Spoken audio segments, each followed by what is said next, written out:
Greetings friends, I'm Nik Manojlovich from Weekend at the Cottage. Welcome to my kitchen. Today I'll be your guest instructor at the Redpath Baking School.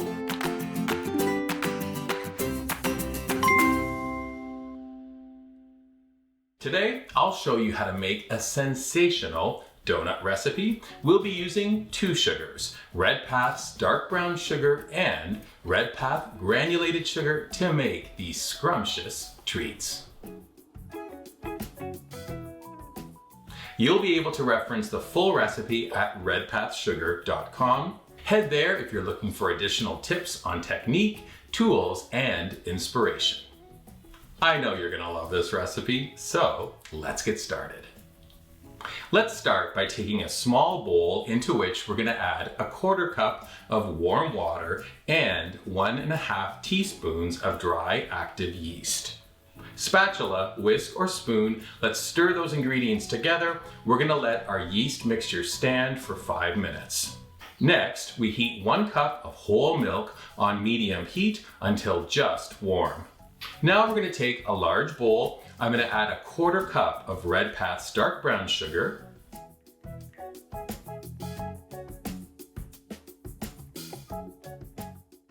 1½ teaspoons of kosher salt, a 1/4 cup of melted butter. Taking a spatula, let's stir those ingredients together until the sugar and the salt dissolve.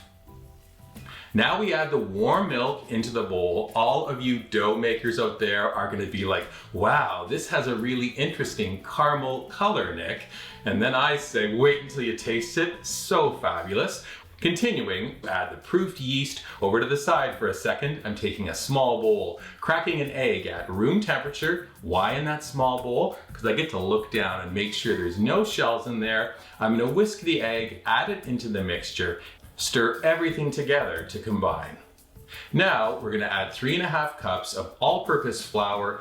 Grab a spatula or a wooden spoon and stir vigorously until a rough dough forms.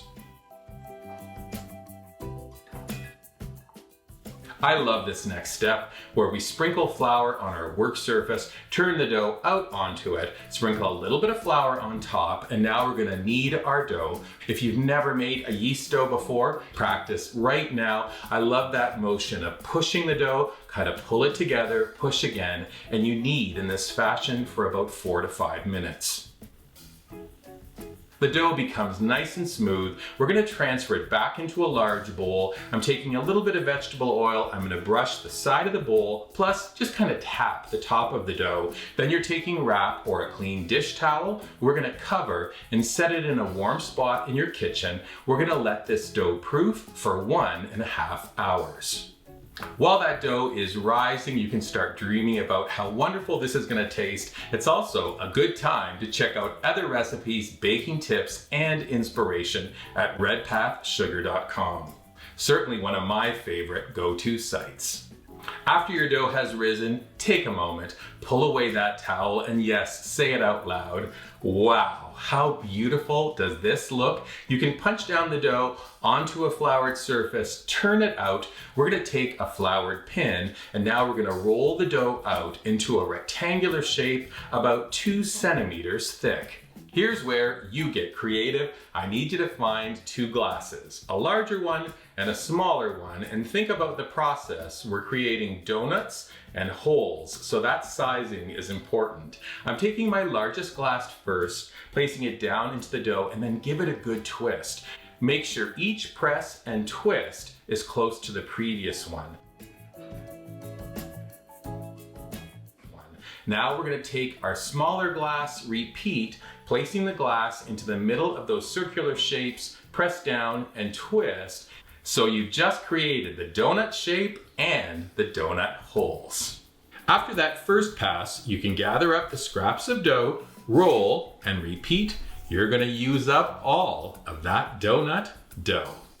Next, we're gonna take 2 parchment-lined baking sheets. We're transferring the donuts onto one. We're transferring the donut holes onto another.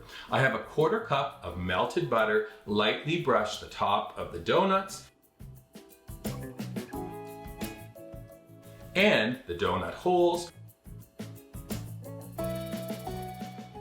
We're going to cover those sheets with wrap, leaving them to proof for 1 additional hour. After that hour, the donuts and holes have plumped up quite nicely. We're preheating our oven to 350 degrees. Rack is in the middle position. I'm going to take the sheet of donut holes, they go in, and we're going to bake for 6 to 8 minutes until they puff up and get nice and golden. Once the holes are out, the donuts go in, and we'll bake the donuts a little longer, 10 to 12 minutes. Again, we're looking for gorgeous and golden. Once your donuts and donut holes have baked, we let them cool for about 2 minutes. It gives us a little bit of time to create a sparkly finish. Your next step is really fabulous. We're going to take 1 cup of Redpath granulated sugar. Just place it into a medium-sized bowl. I'm then going to add 1 tablespoon of ground cinnamon. Stir those ingredients together. You're going to start to get a beautiful, spicy, sweet fragrance. I'm then transferring that mixture into a strainer over a pie plate. Tap the strainer to combine.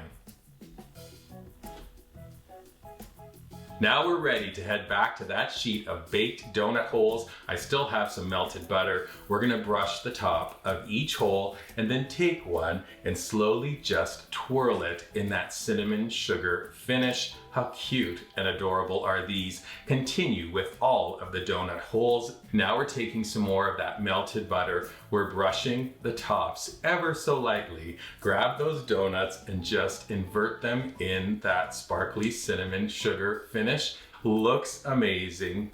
Redpath's baked cinnamon sugar donuts and donut holes sure are something. Breakfast, brunch, afternoon snack, you name it, we know you're gonna love them.